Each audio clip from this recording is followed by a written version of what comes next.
तो गाइस ये कहानी है एक लड़की की जो समंदर के बीच एक चट्टान पर फंस जाती है। वह समंदर में नहीं जा सकती क्योंकि उसे पता है कि वहां उसकी मौत उसका इंतजार कर रही है। कहानी की शुरुआत में हमें एक अमेरिकन लड़की को दिखाया जाता है जिसका नाम है नैन्सी एडम्स। नैन्सी अमेरिका से मेक्सिको आई है। असल में नैन्सी उस बीच पर जाना चाहती है जहां उसकी माँ आई थी जब वो माँ के पेट में थी, यानी जब उसकी माँ प्रेग्नेंट थी। अब नैन्सी की माँ कैंसर से मर चुकी है, इसी वजह से नैन्सी भी उसी बीच पर जाना चाहती है, लेकिन उसे उस बीच का नाम नहीं पता। नैन्सी वहां के लोगों को जब अपनी माँ की फोटो दिखाती है तो एक आदमी उसे पहचान लेता है और जंगल के रास्ते नैन्सी को वहां पहुंचा देता है। नैन्सी की दोस्त भी उसके साथ आने वाली थी, लेकिन रात को ज्यादा शराब पीने के कारण वह सुबह उठ नहीं पाई, इसलिए नैन्सी को यहाँ अकेला आना पड़ा। नैन्सी आखिरकार उस बीच पर पहुंच जाती है जहां उसकी माँ आई थी। यह बीच बहुत ही सुंदर और शांत है। आदमी पूछता है, वापस कैसे जाओगी? नैन्सी कहती है, ऊबर से। यह आदमी हैरान होकर पूछता है, ऊबर क्या है? असल में यहाँ के लोग इन सब के बारे में नहीं जानते। नैन्सी उसे धन्यवाद करती है और वो चला जाता है। यह बीच बिल्कुल सुनसान है, सिर्फ दो लोग यहाँ सर्फिंग कर रहे हैं। नैन्सी भी सर्फिंग करने आई है और सर्फबोर्ड लेकर पानी में उतर जाती है। सर्फिंग के लिए बड़ी लहरों का इंतजार करना पड़ता है। इंतजार करते समय दोनों लड़के उससे बातें करने लगते हैं। नैन्सी बताती है कि वो अमेरिका से आई है।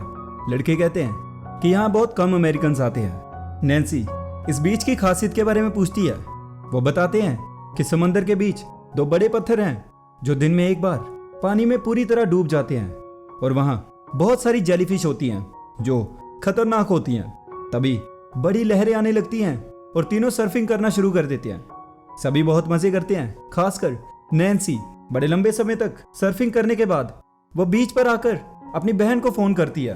बातचीत में उसके पिता फोन ले लेते हैं। वो नैन्सी से कहते हैं, घर लौट आओ और अपनी मेडिकल की पढ़ाई जारी रखो। लेकिन नैन्सी ऐसा नहीं चाहती। उसने पढ़ाई छोड़ दी है क्योंकि उसकी माँ की मौत कैंसर से हुई थी और इसके बाद से वह टूट चुकी है। पिता समझाते हैं, अगर तुम माँ की मौत को पढ़ाई छोड़ने का कारण बना रही हो तो ये गलत है। तुम्हारी माँ तो फाइटर थी। नैन्सी कहती है, फिर भी उन्होंने हमें छोड़ दिया, और गुस्से में फोन काट देती है। वो फिर से सर्फिंग करने लगती है।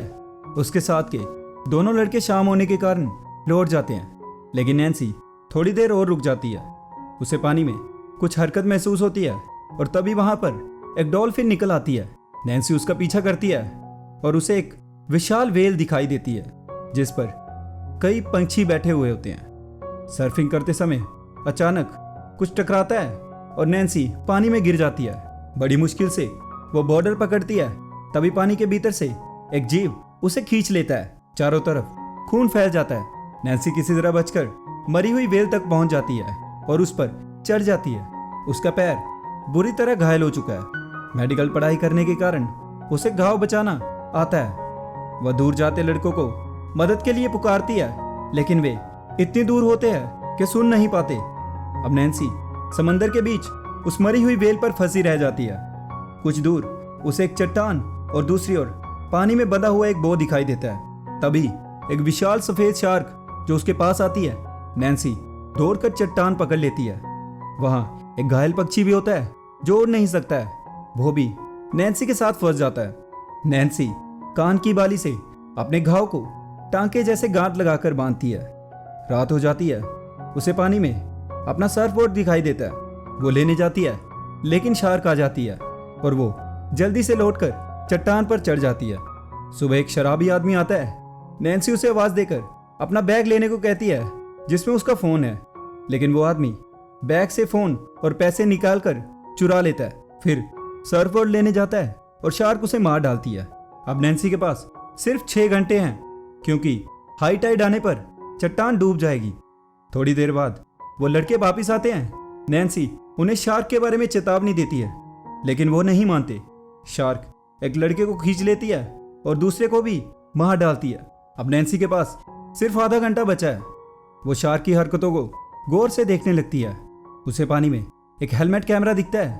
वो किसी तरह हेलमेट ले लेती है और कैमरे में मैसेज रिकॉर्ड करती है, यहाँ एक डेड व्हेल है और एक शार्क मुझे मारने की कोशिश कर रही है। शायद मैं इसके खाने के बीच आ गई हूँ।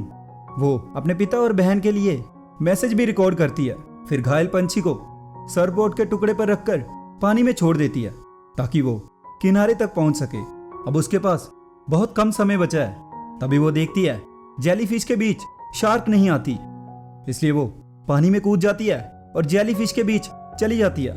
जेलीफिश के बीच होने के कारण वो बची हुई होती है। तभी वो बहू की जंजीरों तक पहुंच जाती है।